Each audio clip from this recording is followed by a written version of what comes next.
gye buvuddeko Ssettendekero wa Makerere yatongozza enteekateeka nnamutayiika ey'okusitula omutindo gwa yunivasite eno ya myaka 10 ng'essira liteereddwa ku buyiiya n'okunoonyereza okw'ekikugu. Enteekateeka eno yakutulwamu emirundi ebiri era ekitundu ekisooka eky'emyaka 5 Makerere ekitandise na ku ssaawa essomo ery'okukyusa endowooza y'abantu eriyitibwa Mindset Education Course ng'abakulu ku Ssettendekero no bagamba nti abayivu bangi balemereddwa okukyusa obulamu bwabwe wabula nga kiva ku ndowooza embi. We want to do total emancipation of our minds to say we can do everything that other people do. Kwenyoma kungi nnyo mu bayizi baffe ate nga abayizi bangi basobola okukola ebintu bingi nnyo tebamanyi talanta ze balina tebamanyi busobozi bwe balina.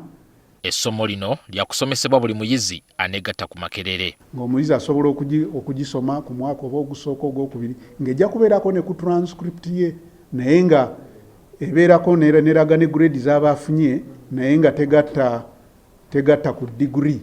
Bw'oba obala degree oba first class oba second class nga tegigattako naye nga ku transcript kweri mu lufuutifuuti tugita audited course. Makerere kati okusinga essira eritadde ku kunoonyereza okw'ekikugu n'okutumbula obuyiiya era kino kigenda kukolebwa nga bakendeeza ku muwendo gw'abayizi abasoma diguli esooka bongere ku muwendo gw'abayizi abaddayo ku diguli ey'okubiri n'okweyongerayo. Ekigendererwa mu kino kwe kweyambisa okunoonyereza kw'abayizi bano okw'ekikugu ssaako n'obuyiiya okutumbula enkulaakulana y'eggwanga. Abayizi abo mu projekiti ze bakola zivamu okunoonyereza kwa mulamwa nnyo era kwa nsalessale buli muntu aba alina okukola compulsory.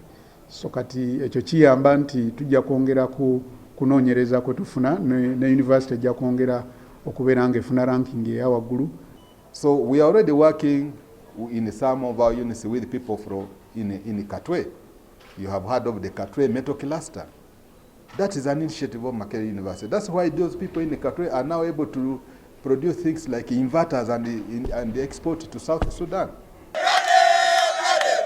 Makerere ezzeebamu okwekalakaasa n'obwegugungo bw'abayizi oluusi obuviiriddeko n'abamu okufiirwa obulamu bwabwe ekibadde kittattanye ekifaananyi kya yunivasite eno. Kati abakulira Makerere baliko enteekateeka ze bataddewo okukifuula ekifo eky'emirembe era ekitebenkevu eri abakolerayo n'abasomerayo. Mu kino abayizi bakulondoolwa nga bali munda mu yunivasite ne wabweru waayo okulwanyisa emize egy'okukabasanya abayizi olw'ekikula kyabwe ssaako n'okutumbula embeera z'abaliko obulemu wamu n'ebirala. Mu mbeera eno wateereddwawo n'enkola ey'okusunsula ebisulo byonna eby'obwannannyini ebisuza abayizi ssaako n'ebyo ebiri munda mu Makerere okusobozesa yunivasite okubalambika ku birina okukolebwa n'okwewalibwa. We are going to accredit the hostels where our students stay so that we can monitor the conditions in which they are living.